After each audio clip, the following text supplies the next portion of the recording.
Listo, gracias. Como les decía, vamos a comenzar con viendo lo que el profeta Samuel y vamos a ver la monarquía unificada, que son los tres reyes, ¿no? Saúl, David y Salomón.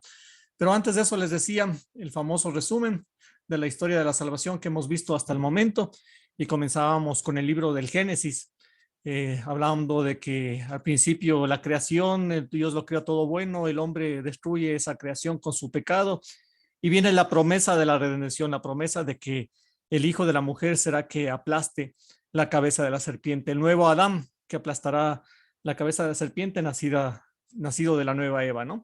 Y así comienza la historia de la salvación. Decíamos que comienza desde el capítulo 12 con el llamado de Abraham.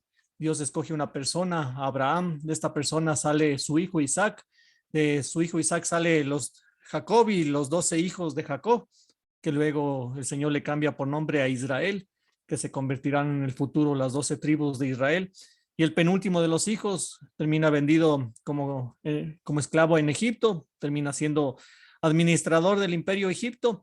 Y finalmente, cuando hay las 7 vacas flacas, toda su familia regresa, va a Egipto a buscar alimento y termina reconociendo a José y terminan estableciéndose en Egipto. Y ahí, como veíamos ya en charlas pasadas, termina el libro, los 50 capítulos del libro del Génesis. Y habíamos visto luego que después de 400 años que estuvieron los israelitas en Egipto, un faraón que ya no conocía la historia de José ni lo que habían hecho por el pueblo, comienza a esclavizar al pueblo, a los israelitas, y comienza la etapa de la esclavitud en Egipto. Y llega el clamor a Dios y Dios escoge a Moisés por medio de esa zarza ardiendo. Y por eso luego de las 10 plagas famosas en Egipto, la 10ª plaga, la plaga de la Pascua, el paso de Dios, finalmente Moisés libera al pueblo de Israel de la esclavitud de Egipto y durante 40 años es conducida por el desierto hacia la tierra prometida. Y esto es lo que vivimos la semana pasada, ¿no? Justamente en las lecturas se habló muchísimo sobre esto, sobre la Pascua judía, sobre la liberación de Egipto, perdón, la liberación de Israel de la esclavitud en Egipto. Y eso es la Torá, como decíamos, los 5 primeros libros de la Biblia o el Pentateuco, Génesis, Éxodo, Números, Levítico y Deuteronomio. Y estos 40 años en el desierto fueron vitales para el pueblo de Israel porque fueron formándose como pueblo, fueron pasando de un montón de tribus de esclavas a ser un pueblo, una nación conquistadora, fuerte, organizada, con ley, con una organización que el mismo Moisés les fue formando a través del desierto. Y la vez pasada, hace 15 días, habíamos visto entonces los 2 siguientes libros de la historia de la salvación, que es el libro de Josué, como Josué conquista la tierra prometida, el sucesor de Moisés, el que conquista esa tierra prometida.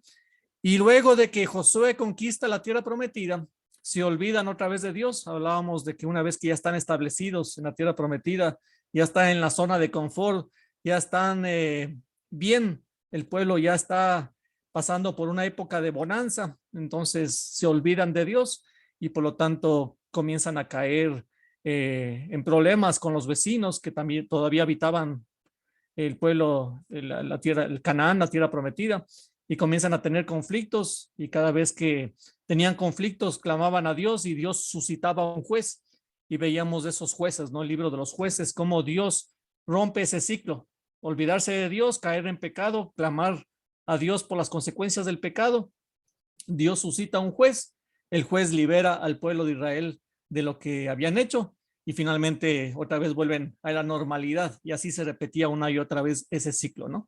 Que es lo que nos pasa muchas veces a nosotros. También nosotros cuando estamos bien nos olvidamos de Dios y como nos olvidamos de Dios tomamos caminos equivocados, después sufrimos las consecuencias, después estamos clamando a Dios y Dios manda siempre un, entre comillas, juez que nos ayude a salir de los problemas y cuando salimos del problema nos olvidemos incluso hasta de dar gracias y volvemos otra vez a nuestra vida normal y pasada, ¿no? Y eso les pasaba al pueblo de Israel. Y veíamos que uno de los jueces era, había varios jueces, uno de ellos era Débora, el otro era el famoso juez Gedeón, pero el juez, y Sansón también, pero el juez más importante es Samuel, que justo vamos a comenzar la charla del día de hoy con el profeta Samuel, que es profeta, que es juez, que fue sacerdote. Y por eso es que hay dos libros que están dedicados al profeta Samuel. Y hoy día vamos a ver justamente cómo gracias a Samuel, por medio de Samuel, mejor dicho, comienza la etapa de la monarquía. Estamos hablando de 1050, más o menos a 930 antes de Cristo, años antes de Cristo. Y los libros que hablan sobre los reyes, sobre Saúl, sobre David, sobre Salomón, sobre la monarquía en general, son los dos libros de Samuel. Y luego, y una partecita del primer libro de Reyes. Más adelante veremos ya como el segundo libro de Reyes nos habla sobre la división del reino, pero eso ya para la próxima semana. Entonces, en sus Biblias, si ustedes ven el índice, recuerden que el índice está ordenado en función de los géneros literarios. Y si ven el índice de los libros históricos, entonces luego de Josué y Jueces vienen los dos libros de Samuel y luego vienen los dos libros de Reyes. Si su Biblia es antigua, seguramente dirán primera de Samuel, segunda de Samuel, tercera de Samuel y cuarta de Samuel. Los dos libros de los Reyes, en las Biblias antiguas se les llamaba tercera y cuarta de Samuel. Esas Biblias grandotas que tienen abierta en la sala, tal vez una de esas Biblias viejitas pueden decir eso. Pero ahora ya se les cambió el nombre, ¿no? Es primera de Reyes y segunda de Reyes. Así que hoy día vamos a ver esto. No creo que avancemos, mejor dicho, no vamos a avanzar a ver los tres reyes porque es una historia bonita, pero bastante larga, pero sí vamos a avanzar a ver por lo menos Saúl y David. Y la próxima semana veremos Salomón y la división del reino de Israel. Entonces, comencemos. Antes de eso, para ubicarnos también en el tiempo histórico, en los libros históricos, hemos visto ya el Génesis, el Éxodo, Números como libros históricos y como un libro legislativo, el Levítico. Y ahora ya entramos a ver los libros históricos, que son Josué, Jueces, Samuel y Reyes. La vez pasada la Jime, no sé si está por aquí, decía que ella en su Biblia tiene el libro de Ruth dentro de los históricos. Aquí se puede ver claramente que Ruth es un libro histórico, pero no forma parte del hilo conductor. Digamos que es una historia anexa a la historia de salvación. Entonces, por eso se le pone a Ruth aquí. Y los otros libros, los históricos, los poéticos, los proféticos, veremos más adelante, comienzan a partir de los reyes. Todos los profetas comienzan a suscitarse a partir de los reyes. Así que todavía no hemos hablado mucho de profetas, eso hablaremos de los profetas la semana próxima. Pero ya deben saber que uno de los primeros profetas, así como profeta, fue el profeta Samuel, el que vamos a estudiar el día de hoy. Entonces, comencemos con el profeta Samuel. Vamos al primer libro de Samuel. Y así para hacerle rapidito la historia de Samuel. Samuel nace de una madre que no podía tener hijos. Y esta madre suplica a Dios a que le dé un hijo varón. Y que si le da un hijo varón, la madre promete a Dios en el templo que lo consagrará a Dios de por vida. Y es curioso, podemos ver en el capítulo 1 de la primera carta de Samuel, perdón, el primer libro de Samuel, en donde se relata justamente esta historia del versículo 9 al 20. Y les voy a leer solamente una partecita. Dice, así resumiendo un poquito la historia, que Ana fue al templo donde estaba el sacerdote Elí y se puso a llorar, desconsoladamente, pidiendo que el Señor le dé un hijo. Y le dijo y añadió este voto: Señor Todopoderoso, si te fijas en la humillación de tu servidora y te acuerdas de mí, si no te olvidas de tu servidora y le das a tu servidora un hijo varón, se lo entrego al Señor de por vida y no pasará la navaja por su cabeza. Mientras ella rezaba y rezaba, el Señor la observaba sus labios, y como Ana oraba en silencio y no se oía su voz, aunque movía los labios, Elí la creyó borracha. y le dijo, ¿hasta cuándo va a durar esta borrachera? Entonces ahí viene Ana y le explica, no, soy una mujer que sufre, no he bebido licor, estoy desahogándome ante el Señor, y le contó lo que pasaba. Entonces Elí le dijo, vete en paz, que el Dios de Israel te conceda lo que has pedido. Y Ana respondió, que tu servidora pueda gozar siempre de tu favor. Luego se fue por su camino, comió y no parecía la de antes. Vean, este versículo es hermoso porque luego de la oración, luego de desahogarse con Dios, Ana, nos dice el versículo 18, que luego se fue por su camino, comió y no parecía la de antes. Y eso es lo que hace la oración en cada uno de nosotros. La oración transforma, la oración cambia el rostro, la gracia de Dios cambia el rostro. Por eso, cuando hablábamos del Génesis, decíamos que el Espíritu Santo transforma el caos. En el primer capítulo del Génesis, transforma el caos en cosmos, transforma, perdón, el caos en belleza, en cosmos. Eso es la palabra cosmos, belleza. Y el Espíritu Santo, cada uno de nosotros también nos transforma cuando hay una oración sincera de corazón a corazón, cuando nos desahogamos con el Señor, cuando por medio de la oración podemos escuchar al Señor, porque la oración no es para convencer a Dios. La oración muchas veces es para nosotros saber escuchar a Dios y saber qué es lo que quiere Dios de nosotros. Y cuando tenemos una buena oración, una visita santísima, por ejemplo, cuando una buena Eucaristía, una buena oración en la casa, etcétera, una buena experiencia con Dios, eso nos transforma, eso va cambiando el rostro y ya no parecemos los de antes. Y luego dice el versículo 19, a la mañana siguiente madrugaron, adoraron al Señor y se volvieron. Llegados a su casa de Ramá, el Caná se unió a su mujer Ana y el Señor se acordó de ella. Ana concibió y dio a luz un hijo y le puso por nombre Samuel, diciendo, al Señor se lo pedí. Y entonces, esta es la historia, cómo nace Samuel, ¿no? Dios escucha la oración y transforma a Ana. Aquí es curioso en el versículo, en el capítulo 2, versículo 1, la oración de Ana. Yo les voy a leer la primera partecita nada más y ustedes van a pensar a qué oración del Nuevo Testamento se parece. Y Ana rezó esta oración. Mi corazón se regocija por el Señor, en Dios me siento llena de fuerza, mi boca se ríe de mis enemigos porque tu salvación me ha llenado de alegría. No hay santo como el Señor, no hay roca como nuestro Dios. Y etcétera, etcétera, ¿no? ¿A qué les parece esa oración?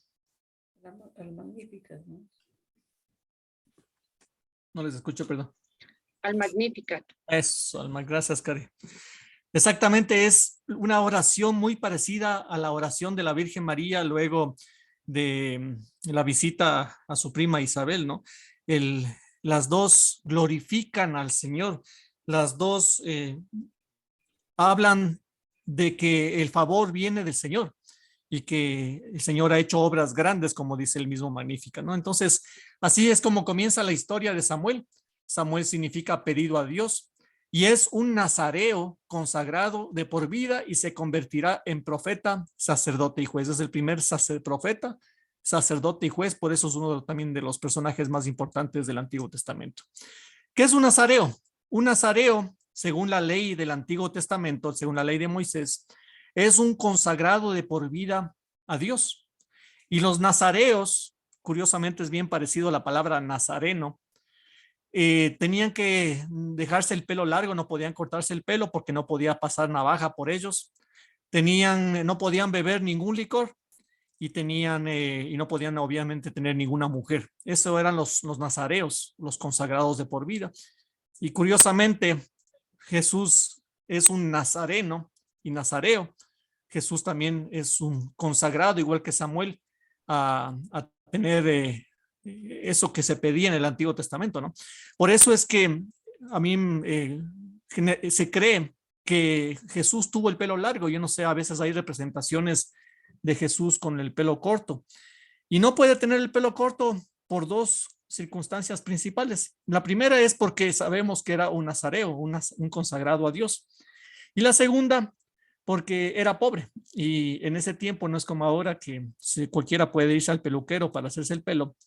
En ese tiempo no existían los peluqueros y solamente las personas de alto poder adquisitivo podían darse el lujo de cortarse el pelo. Entonces, generalmente los hombres tenían más o menos el pelo largo y más bien al revés. Los que tenían dinero, los que tenían poder adquisitivo, eran los que tenían el pelo corto. Por ejemplo, los sumos sacerdotes, Nerón, los emperadores, por ejemplo, de Roma el mismo Herodes. Todos tenían en cambio el pelo cortito porque era símbolo de estatus social. Y en ese tiempo los calvitos estaban tienen una buena reputación social. Entonces Jesús posiblemente tenía el pelo largo, ¿no? Y aquí viene una cosa bien interesante de Samuel. Cuando Samuel era más grande, escucha la voz de Dios y pensaba que venía del sacerdote Elí. Ana le entrega al templo a Samuel cuando ya estaba en edad de poder estar en el templo solo, como se ve en la foto, y vivía en el templo con el sacerdote Elí. Y un día Samuel escucha la voz que le dice, está en el capítulo 3:10, que le dice, Samuel, Samuel. Y como Samuel, nos dice el versículo 7, no conocía todavía al Señor, aún no se le había revelado la palabra del Señor. Samuel vivía en el templo, curiosamente, pero aún no conocía la palabra del Señor. Entonces escucha una voz que le dice, Samuel, Samuel, y van donde el sacerdote Elí le dice, ¿qué quieres? Entonces Elí le dice, yo no te he llamado, no te he dicho nada. Y se regresa otra vez a su habitación y otra vez escucha la voz, ¿no? Samuel, Samuel. Y regresa otra vez donde el sacerdote, y el sacerdote ya se dio cuenta de lo que sucedía. Entonces le dice, la próxima que escuches esa voz, responde, habla, Señor, que tu siervo escucha. Y así sucede. Otra vez vuelve a escuchar la palabra Samuel, Samuel, y Samuel responde, habla, Señor, que tu siervo escucha.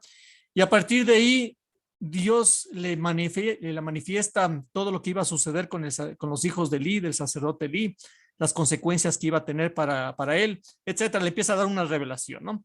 Pero lo bonito de esta jaculatoria es que jaculatoria es una oración cortita, son oraciones cortitas sacadas de la Biblia o sacadas de oraciones populares para nosotros poder estar en conexión todo el día en oración. Las jaculatorias, decía un santo, son como flechas lanzadas al cielo permanentemente y son oraciones que podemos hacer manejando en la oficina, en la casa, en la cocina, etcétera, etcétera.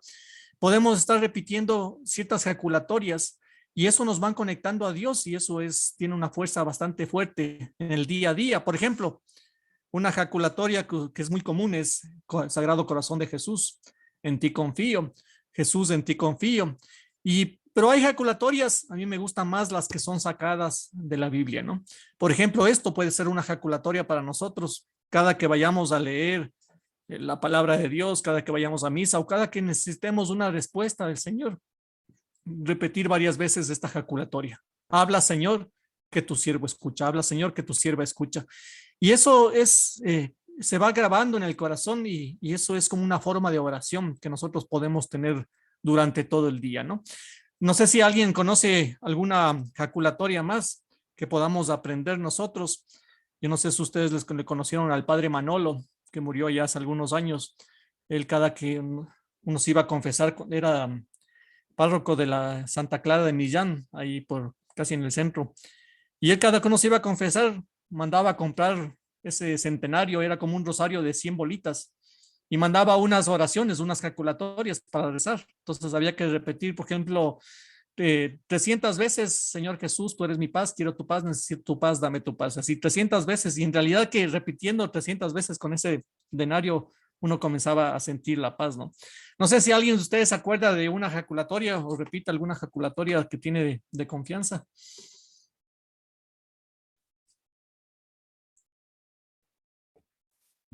Señor Jesús, hijo de David, ten piedad de mí. Esa es la famosa oración que hace el ciego, Bartimeo, creo, ¿no es cierto? Gracias, mire. El padre Odmar allá en Olón nos hacía aprender esa oración que dice, Jesús, en ti confío, Jesús, te amo, Jesús, ten misericordia de mí y del mundo entero. Es otro tipo de jaculatoria, ¿no? En fin, cuando nosotros leemos la Biblia, podemos sacar frases que vamos aprendiéndonos de memoria y la vamos usando como jaculatoria. Y eso se va grabando no solamente en la memoria, sino en el corazón. Y nos es muy útil para conectarnos al Señor para ciertos momentos específicos de nuestra vida. Así que yo les recomiendo, cuando lean la palabra de Dios, sacar siempre pedacitos y tipo jaculatoria y aprender y ese día por lo menos ir repitiendo esa jaculatoria todo el día y van a ver lo importante que es y lo que ayuda a memorizar sobre todo la palabra de Dios. Siguiendo con la historia de Samuel, dice que las tribus de Israel piden un rey a Samuel. Sin embargo, a Samuel no le agrada la idea porque decía, ¿para qué quieren un rey si Dios es el único rey? Ya estamos en el capítulo 8 de Samuel. Pero el pueblo de Israel se comparaba mucho con los pueblos vecinos y los pueblos vecinos en ese tiempo tenían muchos reyes. Entonces el pueblo de Israel quiere un rey. Entonces Dios, a través de Samuel, les advierte las consecuencias de tener un rey. Pero como el pueblo insiste, Dios les concede un rey. Vamos a ir al capítulo 8 de la primera de Samuel, versículos 10 al 22. Y vamos a ver, les voy a leer rapidito por el tiempo. Cómo Dios les advierte al pueblo, bueno, les voy a dar un rey. Ustedes quieren rey, yo les voy a dar un rey. Pero recuerden que estos son los derechos del rey. Versículo 11. Tomará a los hijos de ustedes, los destinará a sus carros de guerra, su caballería. Ellos correrán delante de su carroza. Los empleará como jefes y oficiales de su ejército, como aradores de sus campos para recoger su cosecha, como fabricantes de armamentos y arneses. A sus hijas se les llevará como perfumistas, cocineras, reposteras, les quitará sus mejores campos, viñas y olivares, exigirá el diezmo de los sembrados, y etcétera, etcétera, ¿no? En otras palabras, en estos versículos dice, bueno, quieren un rey, pero les aconsejo, o mejor dicho, les advierto, que si van a tener un rey, el rey va a tener ciertos privilegios y les va a pedir a ustedes que den ciertas cosas a ese rey.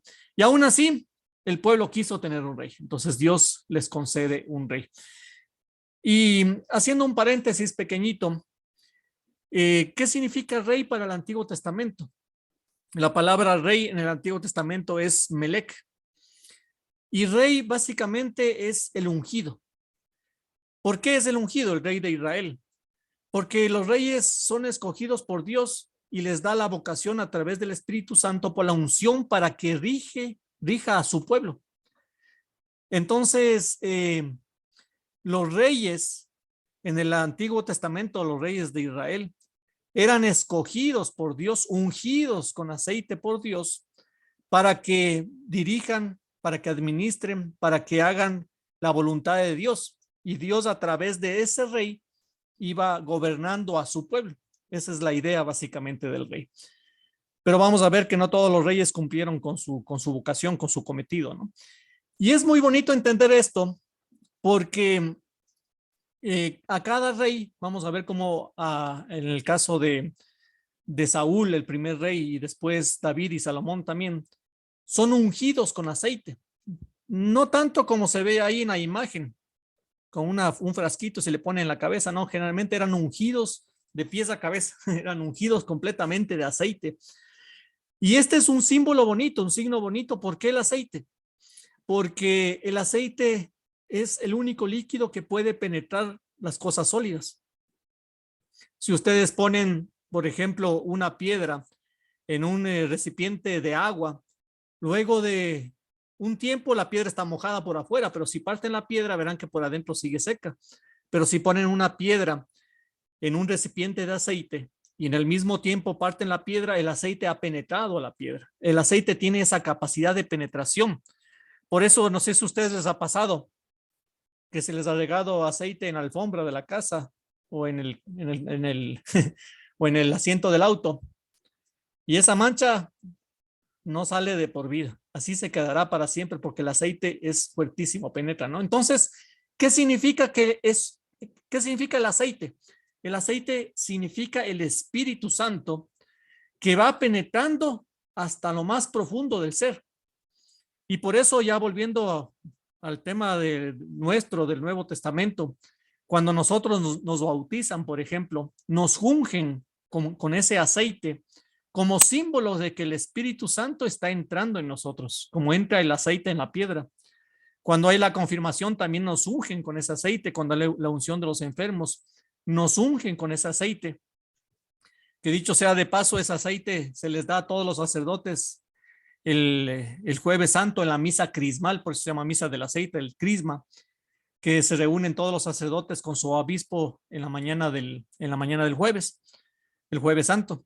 Entonces, ese aceite, por medio de la unción, quiere decir que el Espíritu Santo está penetrando y esa persona ungida se convierte en un representante de Dios. No sé si es la palabra exacta, se convierte en un instrumento de Dios, la palabra más exacta, ¿no?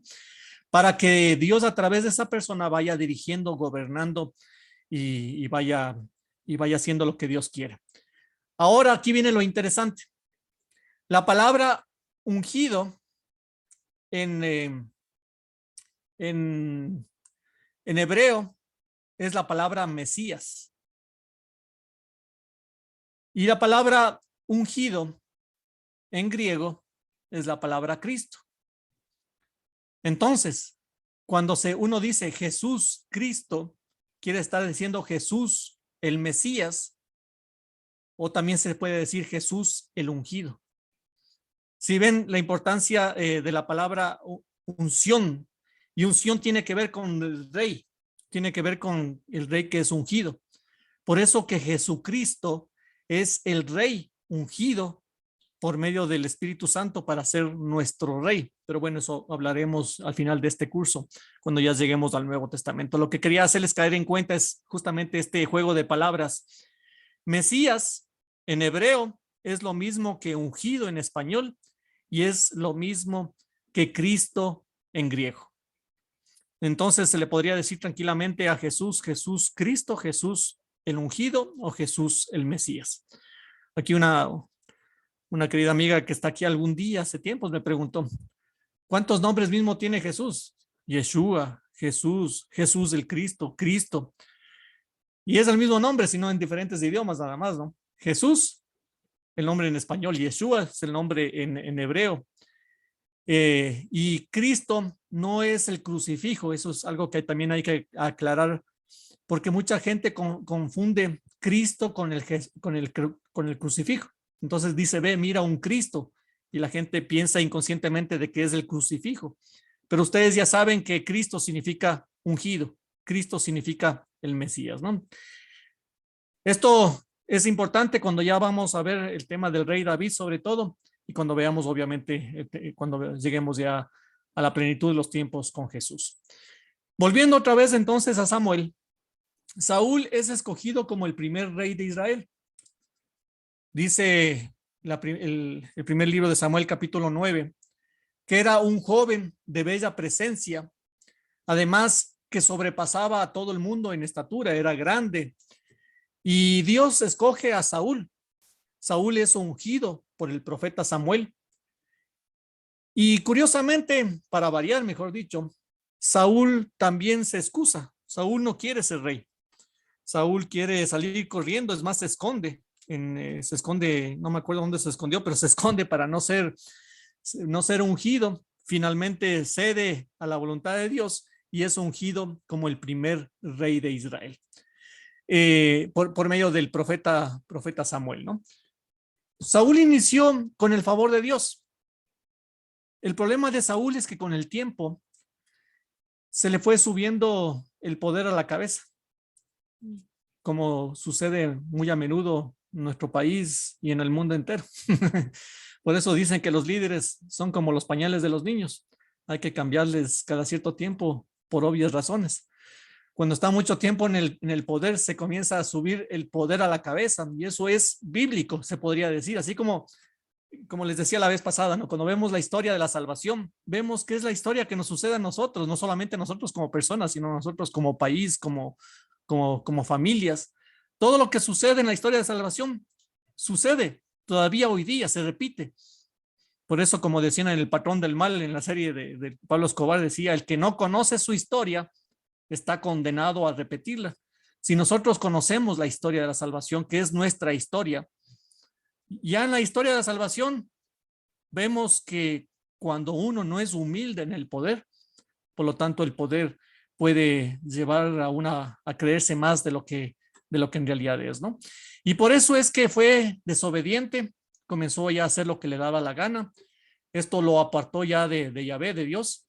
Por ejemplo, unas cosas que hizo Saúl, él no era sacerdote, era solamente el rey. Y él se atribuyó en un momento las funciones de sacerdote. Estaban antes de una guerra y no llegaba el profeta Samuel, que también era sacerdote. Y como estaba impaciente y no llegaba el profeta Samuel, entonces él hizo de sacerdote y se atribuyó unas funciones y eso fue reclamado por el profeta y por el mismo Dios. En otro momento también, luego de una guerra, se quedó con parte del botín de guerra contra los amalecitas, cuando Dios había dicho por medio del profeta Samuel que no cojan nada. Pero obviamente Saúl pensó que era bueno coger eso y se excusó. Saúl se creía autosuficiente, se empezó a creer más de lo que en realidad era. Comenzó bien, pero terminó muy mal. En la primera Samuel 15:10 dice, la palabra del Señor llegó entonces a Samuel en estos términos. Estoy arrepentido de haber hecho rey a Saúl, porque se ha apartado de mí y no ha cumplido con mis palabras. El problema de Saúl es que Saúl no se arrepiente, solo se excusa, no reconoce su pecado. Y el único pecado que no se perdona es el que no se asume. Esto también que quede como lección para nosotros, de la palabra de Dios, para cada uno de nosotros. A veces nosotros somos bien orgullosos y no nos gusta asumir nuestro error. Y sobre todo en la sociedad actual del yoísta, en la sociedad actual que hay un montón de coachings, perdón, María Caridad Salgado. No, pero ahora que nos Yo soy dicen, anti-coach, verás. ya. Pero ahora que nos dicen, no te arrepientas de nada, todo es experiencia. Sí, sí, obviamente que todo es experiencia, pero te dicen, no te arrepientas de nada, sigue adelante. Entonces nos hacen creer que nosotros somos perfectos, del centro del universo, el pupo del mundo, y por lo tanto, si nos equivocamos, no fue equivocación. No es equivocación, no es error, simplemente fue una experiencia vivida y punto. Y hay que olvidarse de eso, ¿no? Y ese es el problema de nosotros ahora en cualquier nivel de la sociedad, que la gente ya no reconoce su culpa. La gente ya no reconoce su problema, sino que siempre quiere culpar a otro. Y eso es lo que veíamos desde el Génesis, ¿no es cierto? El pecado de Adán y Eva con la serpiente, que así como cuando después de comer el fruto del conocimiento del bien y del mal, ¿se acuerdan que Adán le culpa a Dios y le culpa a Eva? Es que tú que me dices, que me diste ella tiene la culpa y también tienes la culpa tú por darme esa. Y cuando le pregunta a Eva, Eva le culpa a la serpiente. Y 3000 años después o lo que sea, todavía seguimos echándonos la culpa a los demás, ¿no? Entonces, algo que el Evangelio, sobre todo el Evangelio, pero en general las Sagradas Escrituras nos dice es que nosotros debemos reconocer nuestro pecado, que es básico. Eso es necesario si queremos la gracia de Dios. Por eso es que el único pecado que no se perdona es el que nos asume, y es obvio, porque si no se asume, si no se pide el perdón, no se puede dar el perdón. Si no hay arrepentimiento, no hay perdón. Y ese es el pecado contra el Espíritu Santo del que hablaba Jesús también. El pecado de no querer ver la acción del Espíritu Santo, de no querer reconocer que uno hizo mal y que necesita la ayuda de Dios. Entonces ahora, desde hoy en adelante, vamos a meditar mucho sobre esto y a reconocer, no es, más bien es de valientes reconocer. El problema es cuando nos quedamos latigando, ¿no? Es que es por mi culpa, y nos quedamos ahí y no avanzamos. Eso es otro problema, ya hasta más psicológico, pero lo que nosotros debemos hacer es reconocer, pedir perdón y seguir para adelante. Pero lastimosamente ahora ya no se reconoce, simplemente ahora se culpa al otro y se sigue para adelante, ¿no? Entonces, cuando ustedes vayan a confesarse como debe ser. Señor Padre, me acuso de que cometí este pecado porque lo hice. Así como hay que confesarse. pero lastimosamente siempre queremos dorar la píldora, ¿no? Y nos vamos a confesar y decimos, padre, es que, el famoso es que, no es que mi marido, es que la vecina, es que ya cuando no tenemos que culpar a nadie, es que el diablo, padre, yo soy santito, santita, el diablo me hizo pecar. Entonces debemos reconocer nuestras culpas porque solamente lo que se reconoce se puede perdonar. Y hemos hablado ya de este tema cuando hablábamos del Génesis, ¿no? Un drogadicto que no reconoce su problema no puede ser sanado. Un alcohólico que no reconoce que es alcohólico no puede comenzar su proceso de sanación. Primero, el primer paso para todo es reconocer, asumir y luego viene el perdón y el camino de liberación. Y esto es lo que no hizo Saúl. Saúl no se arrepiente, solo se excusa, no reconoce su pecado, culpa a otros, se le sube el poder a la cabeza y por lo tanto, como dice Dios, entre comillas, se arrepiente de haber hecho rey a Saúl porque se ha apartado de mí. Y Dios escoge a David para que reemplace a Saúl. Y Saúl lo unge en secreto. Eso está a partir del capítulo 16 del primer libro de Samuel. Cuando Samuel unge a David, todavía gobernaba Saúl y pasó muchos años gobernando Saúl, a pesar de que ya David había sido escogido como el nuevo rey, el nuevo sucesor. Pero para David fue un tormento porque ya Saúl comenzó a darse cuenta de que David cada vez tenía más protagonismo y cada vez tenía más envidia de David y comenzó a hacerle la vida imposible, incluso hasta declararle la guerra, ¿no? El Señor le dijo a Samuel, ¿hasta cuándo vas a estar lamentándote por Saúl si yo ya lo he rechazado para que no reine más sobre la casa de Israel? Llena tu frasco de aceite y parte. Yo te envío a Jesé, el de Belén, porque he visto entre tus hijos al que quiero como rey. Y ahí viene la famosa historia del rey David, de la unción del rey David, ¿no? David era el menor y más pequeño de 8 hermanos. Y cuando llega Samuel a la casa de Jesé, el papá de David, le presenta a Jesé todos sus hijos, ¿no? Casi todos, estaban los 7 hijos ahí. Y claro, todo el mundo pensaba que era el mayor. ¿Se acuerdan que el primogénito siempre tenía más poder sobre los demás? Tenía más parte de la herencia y tenía más privilegios en todo sentido, el derecho de la bendición, el derecho de la herencia. Entonces todo el mundo pensaba que era el hijo mayor de Jesé, pero y además que era el más fuerte, el más guerrero, el más apto aparentemente para ser rey. Y Dios le dice, no, no es ese, el segundo tampoco, el tercero tampoco, hasta llegar al séptimo. Y se acabaron los hijos y dice, ¿y no tienes más hijos? Entonces dice, sí, tengo uno, el menor de todos. El menor era como el más insignificante, ahora todos los hijos son iguales, pero en ese tiempo el menor sí era el más insignificante, era el que se dedicaba a trabajos como pastoreo, por ejemplo, que son trabajos más impuros, más indignos. Y eso era David, era un pastor. Entonces Dios le dice a Samuel que traigan a David y le dice, este es mi escogido, el más chiquito, el último, el menor. Como dice la primera Samuel 17:7b, Dios no mira como mira el hombre porque el hombre ve las apariencias, pero Dios ve el corazón. Por ejemplo, una jaculatoria que podemos aprendernos hoy noche. Dios no mira como mira el hombre porque el hombre ve las apariencias, pero Dios ve el corazón.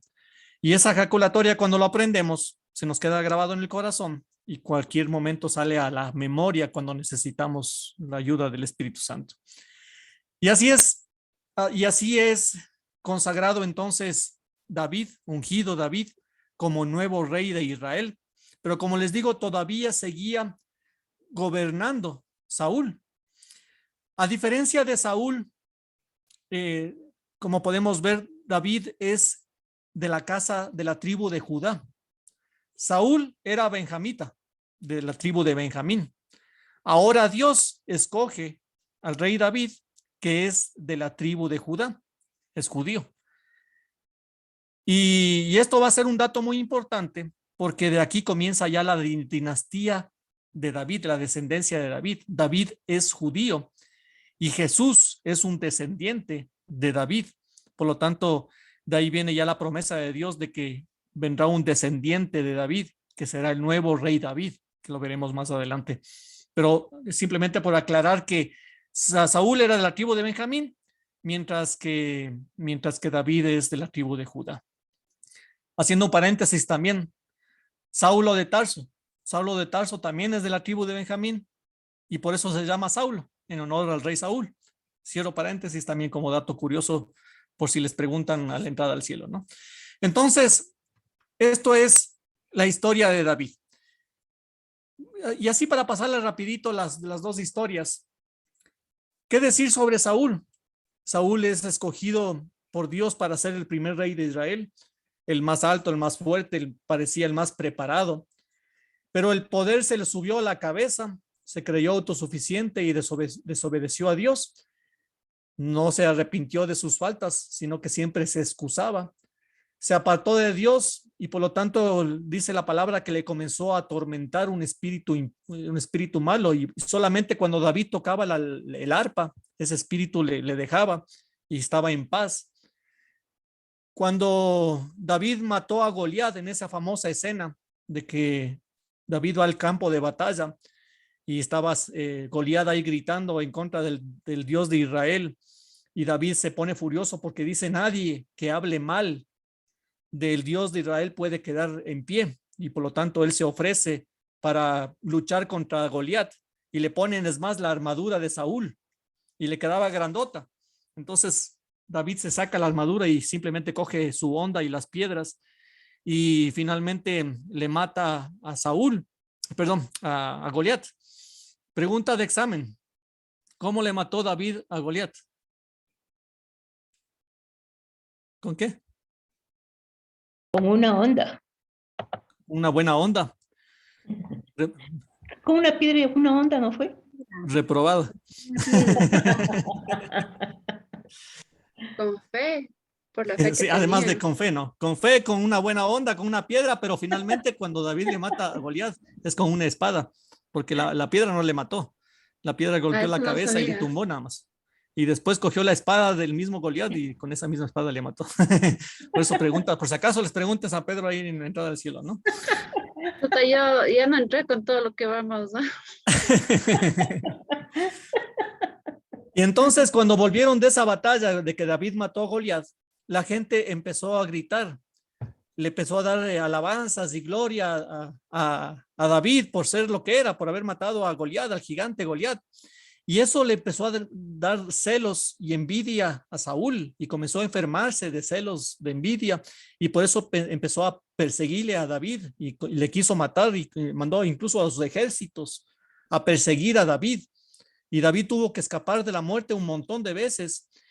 Y muchos de los salmos, de los 150 salmos que hay en el libro de los salmos, son escritos justamente por David cuando escapaba del rey Saúl. Si ustedes pueden ver en alguno de los salmos, al principio, en una buena Biblia, obviamente, ¿no? Hay una explicación cortita. Entonces ahí nos dice justo es cuando David, por ejemplo, escapaba en el desierto, escondiéndose en el desierto, en las cuevas, en el desierto de Judá, escapando del rey Saúl.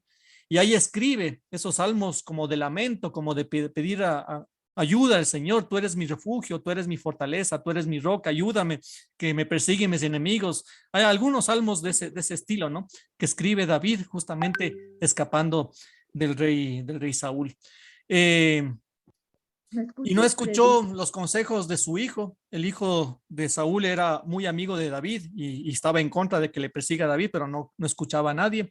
Y finalmente, luego de una batalla que terminó perdiendo contra David, terminó suicidándose, ¿no? Entonces es una vida apartada de Dios por culpa del orgullo, de la autosuficiencia, por culpa de creerse más de lo que era, por no ser un rey obediente y dócil y humilde a la voluntad de Dios. Se olvidó de que era escogido por Dios, se olvidó de que era ungido por Dios y se creyó la mamá de Tarzán, ¿no?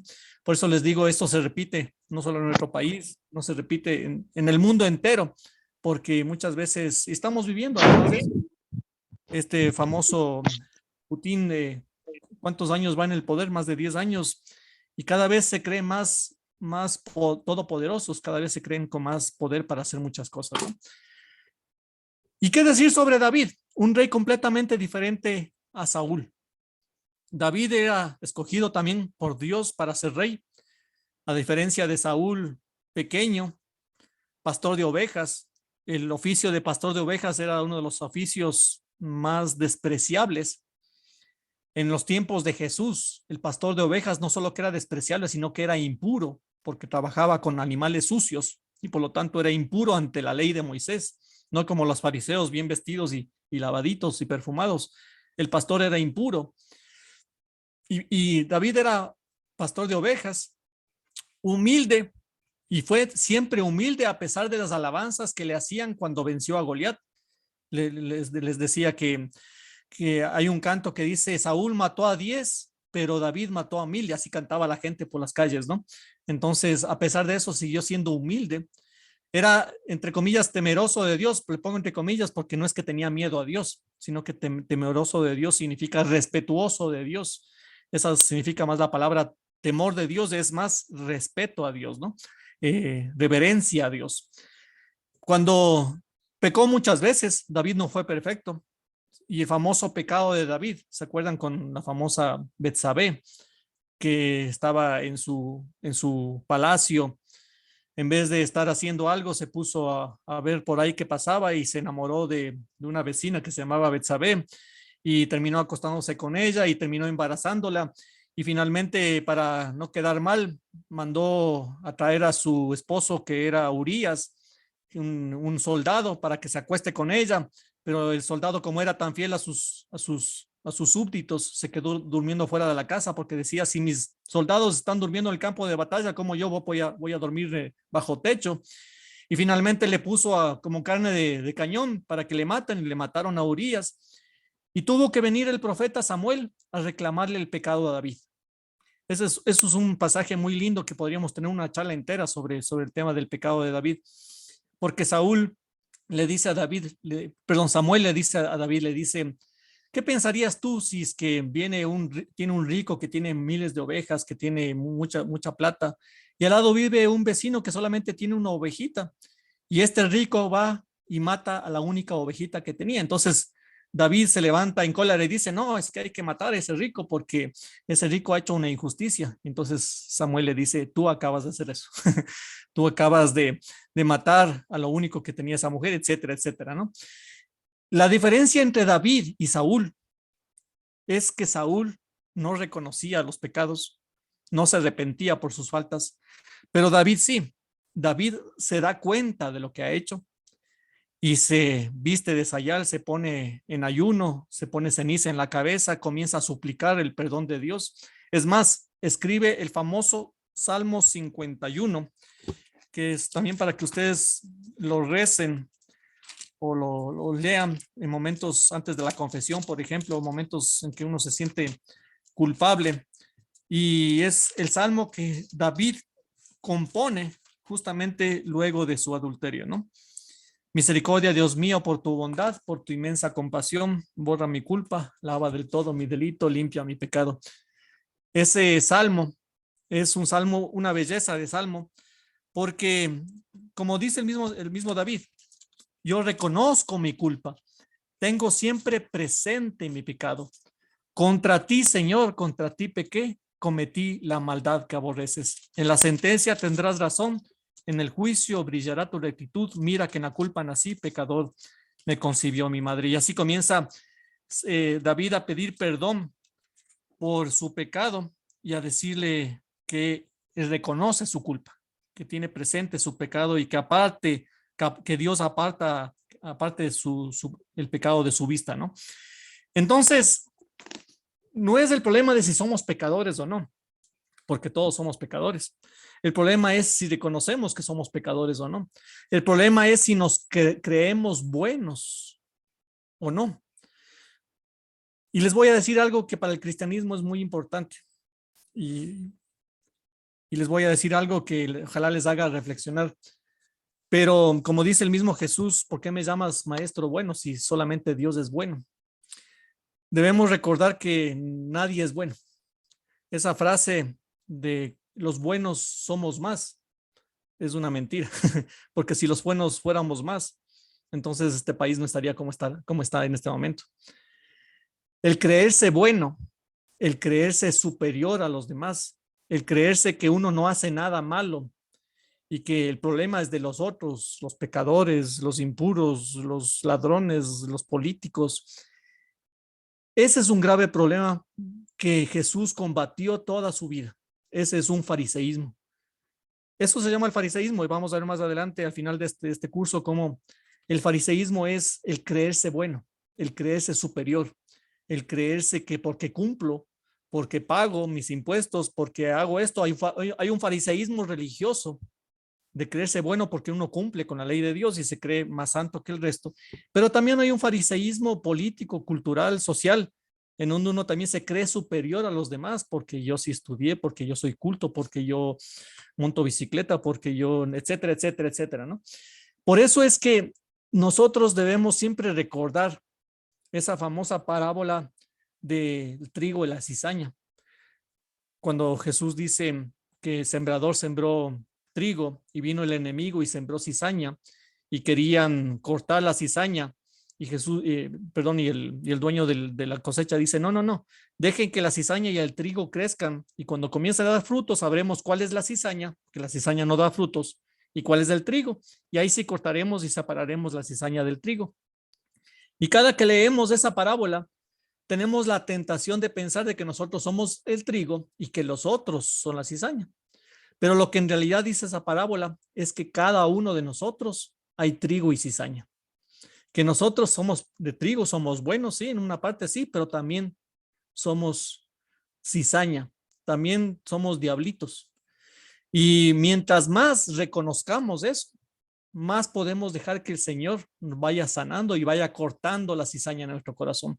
Obviamente hay gente que tiene más cizaña que trigo y hay gente que tiene más trigo que cizaña, pero todos tenemos trigo y cizaña. Nunca nos olvidemos de eso, que no somos perfectos, no somos buenos y por lo tanto no debemos creernos superiores a los demás.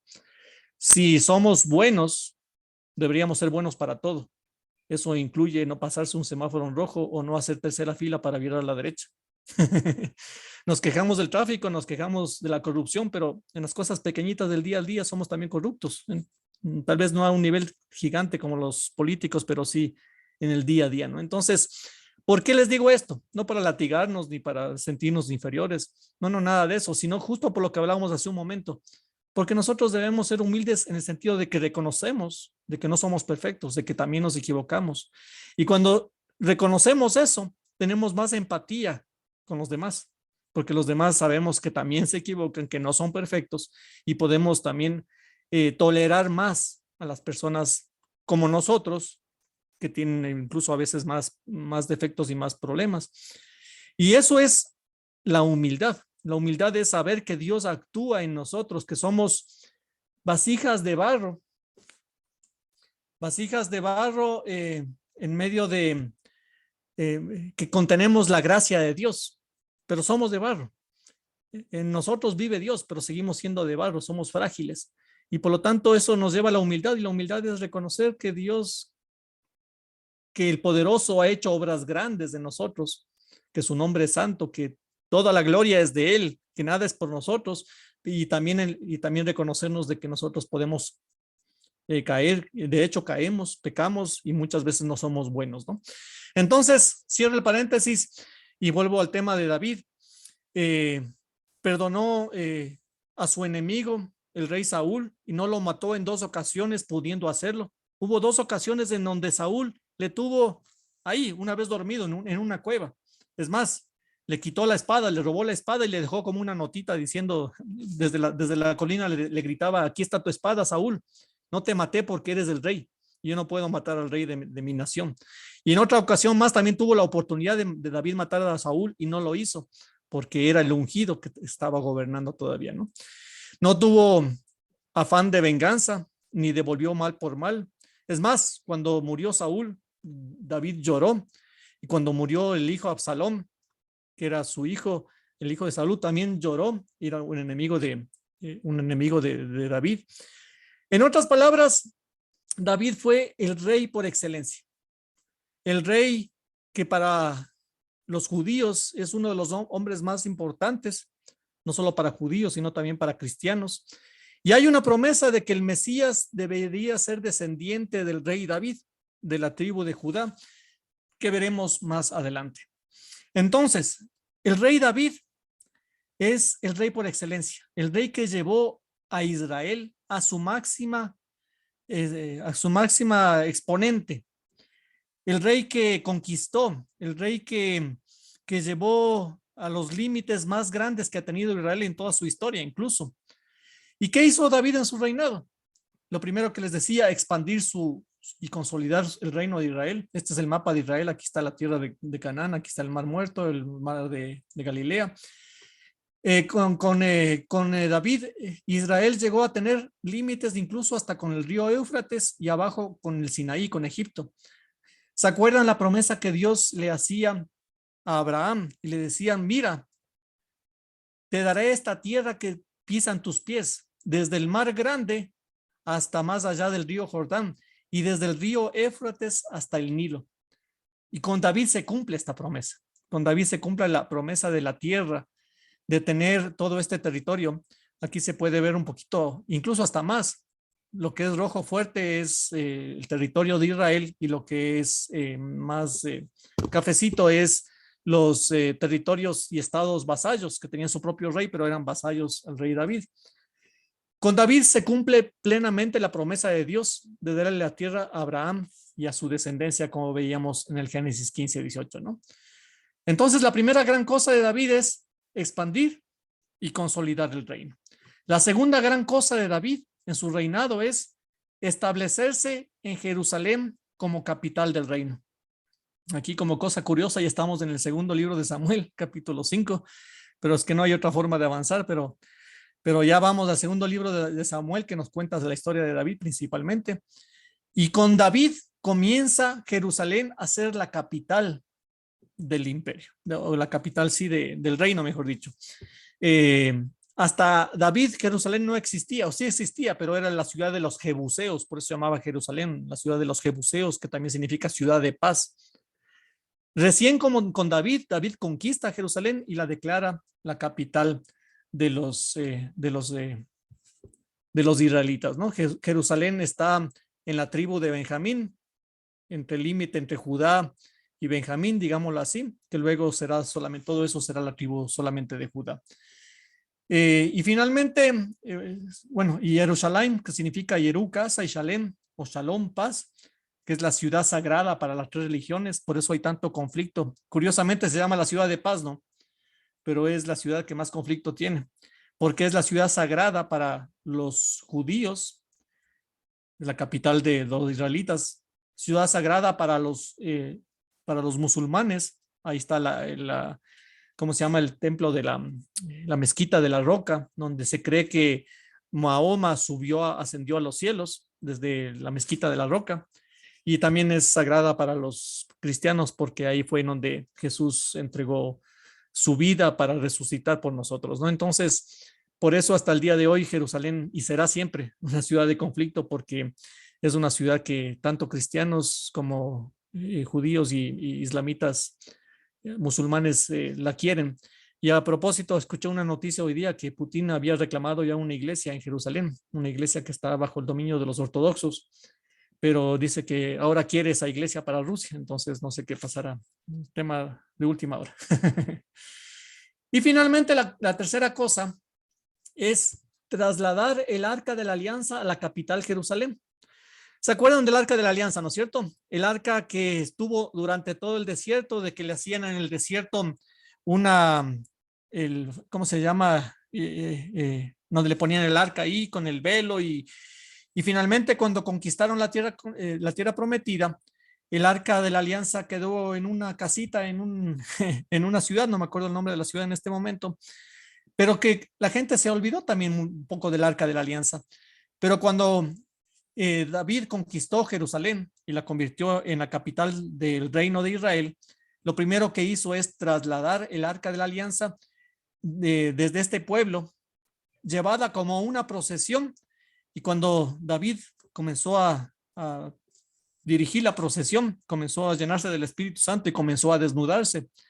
Y por eso nosotros cantamos David, David, David, David, David, danzaba. La esposa de David lo criticaba. ¿Por qué? David, David, David, David, danzaba, ¿no? Y era justamente en este caso que en la procesión David se quitó sus ropas por lleno del Espíritu Santo y comenzó a danzar. Y la esposa de David lo criticó, Micol creo que se llamaba, porque eso era indigno, ¿no? Indigno para un rey. Y desde ahí ya David nunca más quiso saber nada de Micol. Entonces, Micol critica a David y no volvió a tener más hijos. Entonces, es un dato curioso. Pero las tres cosas, entre otras, pero las tres más importantes entonces que hizo David es consolidar y expandir el reino, conquistar Jerusalén y convertirla en la capital del reino de Israel y finalmente trasladar el arca de la alianza a Jerusalén. Luego, vamos a ver más adelante cómo fue Salomón, el descendiente de David, el que le construyó el templo para el arca de la alianza, para Dios, en donde se depositó el arca de la alianza. Y vamos a terminar con esta promesa de una dinastía para David.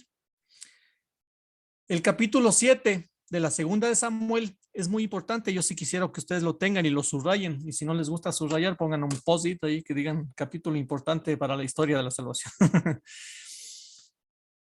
Capítulo 7 de del segundo libro de Samuel, de los versículos 12 al 16. Y dice así. Perdón, estoy buscando.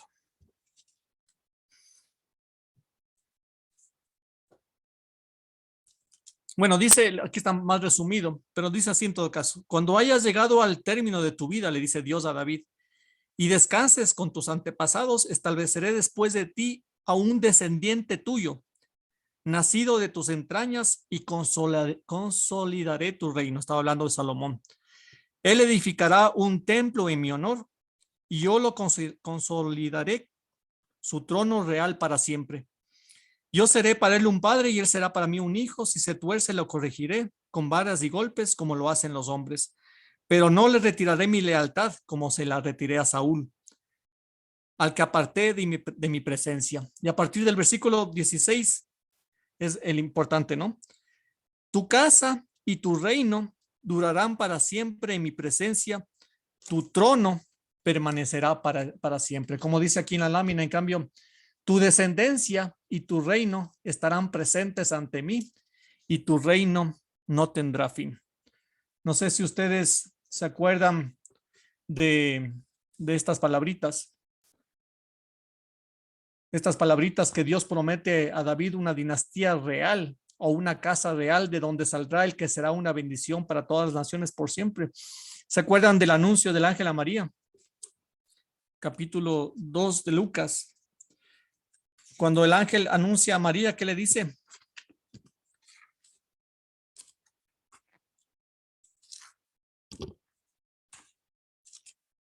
Vamos a ir al capítulo 2 de Lucas. 2 es el anuncio. Perdón, capítulo 1 ha sido. Capítulo 1, versículos del 26 en adelante. El sexto mes envió Dios al ángel Gabriel a una ciudad de Galilea llamada Nazaret, a una virgen prometida a un hombre llamado José. ¿De quién es José? De la familia de David. José, descendiente de David. La virgen se llamaba María. Entró el ángel donde estaba ella, le dijo: alégrate, llena de gracia, el Señor está contigo. Al oírlo, ella quedó desconcertada y se preguntaba qué clase de saludo era ese. Y el ángel le dijo: no temas, María, que gozas del favor de Dios. Mira, concebirás y darás a luz un hijo a quien llamarás Jesús. Este versículo 32 tiene que ver con esto. Será grande y llevará el título de Hijo del Altísimo. El Señor Dios le dará el trono de David, su padre, para que reine sobre la casa de Jacob por siempre y que su reino no tenga fin. Vean cómo se parece, mejor dicho, no se parece, sino que se cumple la promesa que Dios le hace a David. Le dice: tu descendencia y tu reino estarán presentes ante mí y tu reino no tendrá fin. O en otras traducciones, la traducción más literal, más exacta sería: tu dinastía, tu casa, tu reino no tendrá fin. Y aquí se cumple con Jesús, descendiente de José, que era descendiente del rey David, el ungido, el Mesías, el Cristo, que se convierte en el nuevo rey David, y a partir de Jesucristo es el rey eterno, cuyo reino no tendrá fin, no solamente fin del mundo, sino fin en la eternidad, ¿no es cierto? Entonces, vean que esto es muy importante, porque una de las promesas que Dios hace es que el Mesías tendría que ser descendiente del rey David. Y por eso es que en Jesús se cumple una de esas promesas, tantas de promesas que hizo Dios a los antiguos, hablando sobre el Mesías. Esta es una de las más importantes, pero tenía que ser descendiente del rey David, y con Jesús se cumple justamente. Jesús es el descendiente del rey David, de la casa del David, de la dinastía de David, y será una bendición para todas las naciones por siempre. Entonces, regresando a las promesas de Abraham, de Dios a Abraham, Dios le promete a Abraham tierra, y con David se cumple la promesa de la tierra. Dios le promete a Abraham una descendencia numerosa como las estrellas, y esto ya lo hemos visto que se ha cumplido ya desde algún tiempo atrás, ¿no? Tiene no solamente 12 tribus, sino ya es una nación, es un reino en este momento. Y Dios le prometió a Abraham de que de esa descendencia nacerá el que será bendición para todo el mundo. Y aquí Dios está reprometiendo, o mejor dicho, confirmando al rey David de que un descendiente del rey David, de la casa de David, será el que será la bendición para todas las naciones, ¿no? Entonces ya se han cumplido las dos, tierra y descendencia. Ahora falta por cumplirse la más importante, que es la venida de Jesucristo. Aquí está yo buscando en Lucas 1 y he estado aquí abajito. El ángel le dijo: no temas, María, porque has hallado gracia delante de Dios. Vas a concebir en el seno y vas a dar a luz un hijo, a quien pondrás por nombre Jesús. Él será grande y será llamado Hijo del Altísimo, y el Señor Dios le dará el trono de David su padre. Reinará sobre la casa de Jacob, y su reinado no tendrá fin. Entonces, para terminar ya, David se convierte en el prototipo del reinado perfecto. O sea, perfecto entre comillas, porque nada es perfecto, pero el rey bueno. Esa sería la palabra más exacta. El reinado bueno, el rey que hace las cosas conforme a la voluntad de Dios. Es un administrador que sirve a su pueblo cuidando, guiando y alimentando. Eso es lo que debe hacer un rey. Eso es lo que debe hacer un político, es lo que debe hacer un presidente, es lo que debe hacer un gerente de una empresa, es lo que debe hacer un líder. El líder es para administrar, para servir, para cuidar, para guiar, para alimentar, no para creerse la divina papaya y exigir del resto lo que él quiere. Y esto es muy importante porque nosotros también debemos aprender muchísimo de David, en el sentido de que David nunca se creyó dueño, sino que siempre supo que era un administrador. Y esto para nosotros es muy importante, porque nosotros debemos aprender de David a creernos siempre administradores de todo lo que tenemos y de todo lo que somos. Nosotros no somos dueños de absolutamente nada. Dueños del pecado es lo único que somos. Pero no nos creamos dueños. ¿Por qué? Porque hay una gran diferencia entre ser dueño y ser administrador. El que es dueño se cree con derechos. El que es dueño se cree que puede exigir. El que es dueño se cree superior. Mientras tanto, el que se siente y se cree administrador sabe que hay un dueño al que hay que rendir cuentas. Y por lo tanto, el administrador trata de usar los recursos, lo que tiene, lo que es, sabiendo de que hay un dueño al que tiene que rendir las cuentas. Por lo tanto, nosotros ya no debemos decir: es que es mi plata y con mi plata hago lo que me da la gana. Porque sabemos que esa plata viene de Dios y Él es el dueño del oro y la plata. Y nosotros somos administradores de lo que el Señor nos da, y se nos juzgará incluso si fuimos buenos o malos administradores. Y así cambia nuestra forma de ver sobre el dinero. Ya no podemos decir: con mi cuerpo hago lo que me da la gana, es mi cuerpo, y con mi cuerpo hago lo que me da la gana. Pañuelos verdes creo que son. No somos dueños del cuerpo. Es más, nuestro cuerpo es un regalo, es un don de Dios, y por lo tanto nosotros debemos administrar nuestro cuerpo en función de lo que Dios quiere. Por eso es que debemos cuidarlo, y no podemos hacer lo que nos da la gana con nuestro cuerpo, peor con otra vida, en el caso del aborto, ¿no? Y así, etcétera. Podemos seguir con un montón de ejemplos. Somos administradores y Dios es el único dueño. No es mi trabajo. Con mis hijos, ¿han escuchado esa frase? No. Son mis hijos y con mis hijos hago lo que me da la gana. Mentira, somos administradores de los hijos. Es más, son temporales incluso, ¿no? Y por eso si nos sentimos nosotros administradores, sabemos que tenemos que dar cuentas a un dueño, que es el dueño de todo, y que nosotros debemos manejar bien las cosas y de administrar correctamente y saber manejar todo y no creernos jefes ni dueños de nada. Entonces seremos como el rey David y podremos llegar incluso a una posición alta, a una gerencia, a una presidencia, yo qué sé. Pero si tenemos esta actitud de David, de saber que todo lo que tenemos es para administrarlo correctamente, para servicio, para cuidar, para guiar y alimentar a los que están debajo de nosotros, entonces será diferente lo que nosotros vamos a hacer. Y por eso es que David es tan querido. David es tan amado por los judíos, incluso por los cristianos, porque es el rey bueno, el rey que supo hacer bien las cosas a pesar de sus imperfecciones. Incluso en su pecado más grave con Betsabé, reconoció su falta, pidió perdón y aceptó las consecuencias de su pecado. Y por eso es que nosotros debemos también pedirle al Señor que seamos como David, que seamos humildes, que seamos administradores, que no se nos suba nada a la cabeza, no creernos buenos, sino saber que sí, con la gracia de Dios podemos hacer muchas cosas buenas, pero también tenemos mucha cizaña. Pero sobre todo, que nosotros debemos saber y sentirnos que somos administradores, que no somos dueños y que debemos reconocer nuestros problemas, nuestras faltas y entregarlas a Dios. No pensé que iba a acabar, pero bueno, me pasé 5 minutitos y acabé este tema que es bien interesante.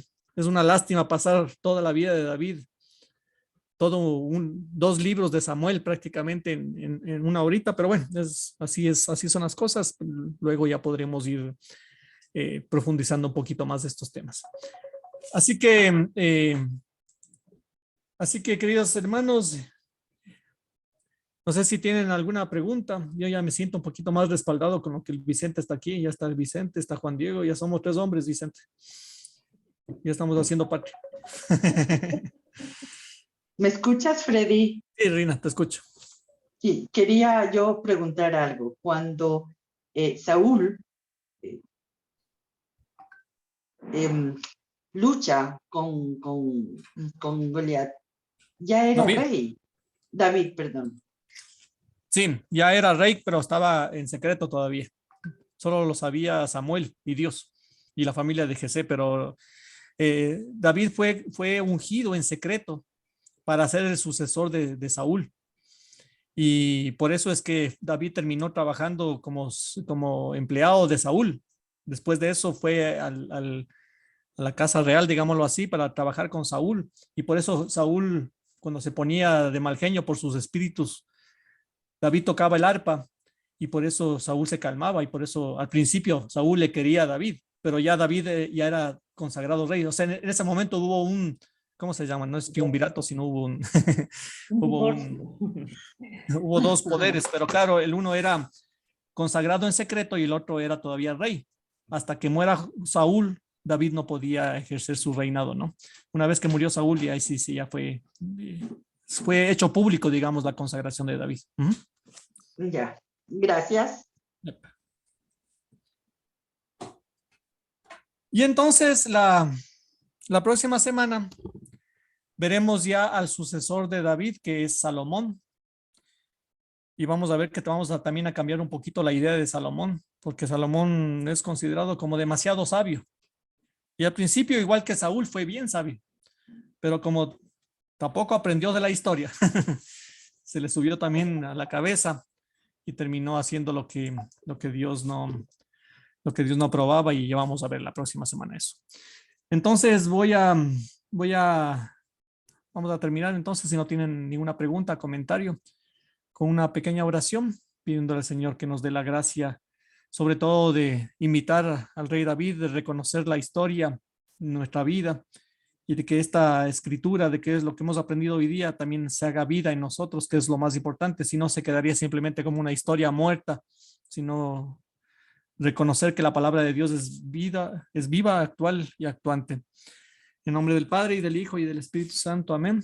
Te damos gracias, Señor, por este momento de poder entender más la historia de la salvación, te queremos pedir que nos unjas con tu Espíritu Santo para que nosotros podamos imitar al rey David, para que seamos escogidos por ti para ser administradores, para ayudar, para servir, para guiar, para, si tenemos gente a nuestro cargo, ser verdaderos servidores y no dueños ni jefes. Por eso te pedimos, Señor, que nos des esa gracia, que no se nos suba nunca el poder a la cabeza, que sepamos reconocer nuestros errores, nuestros pecados, pedir perdón y también saber perdonar. Y te pedimos aprender un poquito más de lo que hemos aprendido el día de hoy, de como la Virgen María, meditar todas estas cosas en el corazón y llevarlas a la práctica. Por eso, Padre, en el nombre de Jesucristo, pedimos tu intercesión, tu bendición para cada uno de nosotros, para estas familias que estamos presentes aquí, y que tu bendición caiga sobre nosotros y nos haga cada vez mejores cristianos. Por eso te decimos, Padre, Padre nuestro que estás en el cielo, santificado sea tu nombre, venga a nosotros tu reino, hágase tu voluntad en la tierra como en el cielo. Danos hoy nuestro pan de cada día, perdona nuestras ofensas, como también nosotros perdonamos a los que nos ofenden. No nos dejes caer en la tentación y líbranos del mal. Amén. Y Madre Santa, acompáñanos también y quédate con nosotros y te decimos, Dios te salve María, llena eres de gracia, el Señor es contigo, bendita eres entre todas las mujeres y bendito es el fruto de tu vientre Jesús. Santa María, Madre de Dios, ruega por nosotros pecadores, ahora y en la hora de nuestra muerte. Amén. Gloria al Padre y al Hijo y al Espíritu Santo, como era en un principio, ahora y siempre, por los siglos de los siglos. Amén.